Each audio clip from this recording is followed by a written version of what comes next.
Bago tayo mag-umpisa, shoutout muna kila Nestor Cose, Arnold Salazar, Milk Gases, Mark Stephen Barbosa, Kenneth Joe Diaz at Edwin Dubibar.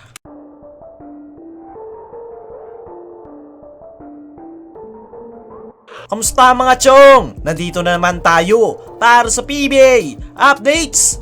Andre Blatch, makakapaglaro na nga ba sa PBA? Saang kupunan maglalaro? At Magnolia Hotshots, depensa ang sagot ngayong conference.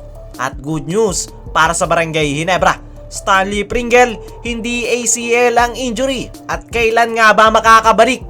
Pag-uusapan natin yan mga chong. Pero bago yan, please subscribe at hit mo na rin ang bell at pa-support na rin ng ating Facebook page na Ballers PH para updated ka. Andre Blatch, makakapaglaro na nga ba sa PBA? Saan kupunan maglalaro? Ngayon nga na ongoing at maganda ang itinatakbo ng Governors Cup. Ngayong 46 season, kasama ang mga PBA fans sa loob ng venue ay nagpost nga sa social media itong former naturalized player ng Gilas Pilipinas na si Andre Blatch na sinasabing gusto nga nitong maglaro sa PBA. Ito nga si Andre Blatch mga chong ay napakalaki ng ambag para sa Gilas Pilipinas pagdating sa mga international competitions at deserve talaga nito na makapaglaro sa PBA kahit isang import, kahit na hindi na local player, basta makapasok sa PBA. Ang malaking problema lang na humaharang kay Andre Blatch ay hindi nga ito pasok sa height limit. Kahit pa Commissioner's Cup na malalaking import ay hindi pa rin ito makakapaglaro. Ang only chance nga lang na makapaglaro si Andre Blatch sa PBA ay i-implement ni Kume Marshall ang unlimited height limit para sa import conference. Pero antayin na lang natin ang magiging respond dyan ng PBA sa mga susunod pa na araw. At dito naman tayo sa isa pa nating balita. Magnolia Hotshots, depensa ang sagot ngayong conference. Ngayong Governors Cup nga mga chong ay maganda ang panimula ng Magnolia Hotshots dahil mayroon na nga silang 3 wins at 0 losses. At ang dahilan nga kung bakit napakaganda ng panimula ng Magnolia Hotshots ay dahil sa kanilang solid team chemistry at napakahigpit na depensa. Kung matatandaan nyo sa naging laban nila kontra Barangay Ginebra sa Christmas Clasico ay ang depensa nga ang pinaka naging susi ng mga manok kung bakit nila nakuha ang panalo. Dahil nagawa nga nilang malimitahan si Justin Brownlee at iba pa. Sa ngayon nga mga chong ay ang Magnolia Hotshots ang nangunguna ngayon sa team standings at sila din ang nangunguna pagdating sa depensa na pinaka magagamit nila sa kampanya nila ngayong Governors Cup. Para sa akin mga chong ay naniniwala ako na ang Magnolia Hotshots ang isa sa title contender ngayong Governors Cup.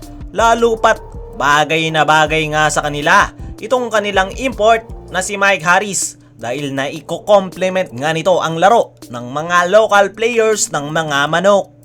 Sa ngayon nga mga chong ay maganda ang performance ng Magnolia Hotshots.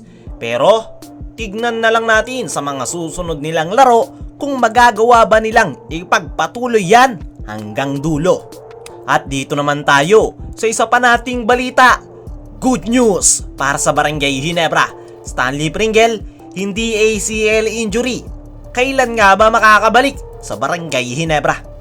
Ito nga si Stanley Pringle mga chong, ang isa sa pinaka-importanteng player ng Barangay Ginebra dahil majority nga sa scoring ng Barangay Ginebra ay nanggagaling sa nasabing gwardya. At sa mga nakalipas nga na laro ng Barangay Ginebra ngayong conference ay hindi nga nakakapaglaro itong si Stanley Pringle dahil sa nararanasan itong injury sa kanyang tuhod. At alam naman natin lahat mga chong na mapa-minor o severe injury ang nararamdaman ng player ni Coach Tim Cone ay hindi na niya ito ipipilit para agad na makarecover sa injury. Kung matatandaan nyo mga chong na nagkaroon na nga ng second MRI para matukoy kung ano talaga ang injuring nararamdaman ni Stanley Pringle sa kanyang tuhod. Ang unang result ay ACL injury ang naging findings at ang second MRI naman ay hindi pa isinasa publiko ng Ginebra coaching staff. Pero ayon nga sa inilabas na article ng Spin.ph ay nabunutan nga ng tinik ang Barangay Ginebra dahil hindi nga daw ACL injury ang nararamdaman ngayon ni Stanley Pringle. Ayon nga sa isang team manager ng Barangay Ginebra na si Rayboy Rodriguez ay hindi nga daw ACL injury ang kanilang naging initial diagnosis sa tuhod ni Pringle dahil intact nga daw at walang punit. Dagdag pa nito na anytime soon ay ire-release ni Coach Tim Cone ang update patungkol sa injury ni Stanley Pringle.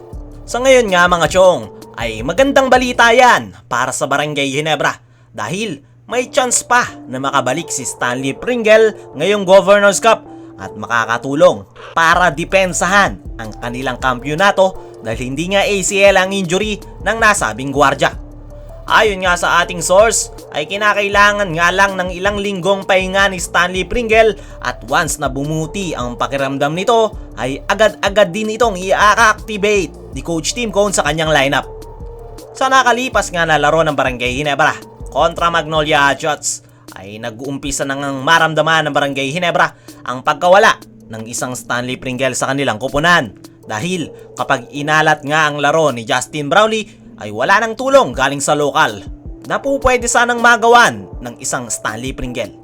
Dagdag pa rin ng ating source ay nakakapaglakad na nga daw ng maayos si Stanley Pringle at may konting sakit lang na nararamdaman sa kanyang kaliwang tuhod na parehong-pareho sa naging sitwasyon nito last All Filipino Conference. Alam naman nating lahat mga chong na alagang-alaga ni Coach Tim Cone ang kanyang mga players. Kaya naniniwala kong hindi ito ipipilit ni Coach Tim na maglaro para agad na makarecover at makabalik sa kanyang koponan. Sa ngayon ay ngayong kinakailangan pa ng pahinga ni Stanley Pringle bago makabalik sa Ginebra lineup ay kinakailangan pa nga rin ng matinding adjustment ng Barangay Ginebra para mapanatiling maganda ang kanilang standings at hindi nga madali yan para kay Coach Tim Cone. Dahil kahit nga makabalik si Stanley Pringle sa kanyang kupunan sa mga susunod na linggo o buwan, ay hindi nga ito agad-agad ibababad ni Coach Tim Cone dahil kakagaling lang nito sa injury. Para sa akin mga chong, ay mayroong maganda at hindi magandang nangyari sa Barangay Ginebra ngayong wala si Stanley Pringle. Ang hindi maganda ay nabawasan nga ang kanilang player at hindi nga makakapaglaro si Stanley Pringle ng ilang linggo at pwede pang abuti ng buwan. Pero ang maganda namang nangyari ay nagkaroon nga ng pagkakataon at playing time itong sila Kent Salado at Arvin Tolentino na ipakita ang kanilang full potential at patunayan na makakatulong sila sa kanilang kupunan. Sa ngayon nga mga chong ay itong si Arvin Tolentino ang inilagay ni Coach Tim sa kanyang starting five at maganda nga ang naiko-contribute nito at patuloy ang pag-improve especially pagdating sa outside shooting. Ito namang si Ken Salado ay quality minutes ang isinusukli kay Coach Tim Cone at malaki nga ang naiko-contribute pagdating sa pagpapacilitate ng triangle offense. Ano sa tingin nyo mga chong? Ngayong hindi ACL injury ang nararamdaman ni Stanley Pringle at kinakailangan lang nito ng ilang linggong pahinga. Dapat nga ba itong i-activate agad-agad once na bumuti ang lagay nito? O ipahinga muna at huwag munang ipilit? I-comment mo lang dyan sa ibaba at babasahin natin yan. At yan lang muna ang balitang PBA natin mga chong. Huwag kalimutang mag-like, comment and subscribe at pa-support na rin ng ating Facebook page na Ballers PH para updated ka sa mga PBA updates natin. At hanggang dito na lang, hanggang sa muli mga chong. Sana tumaas.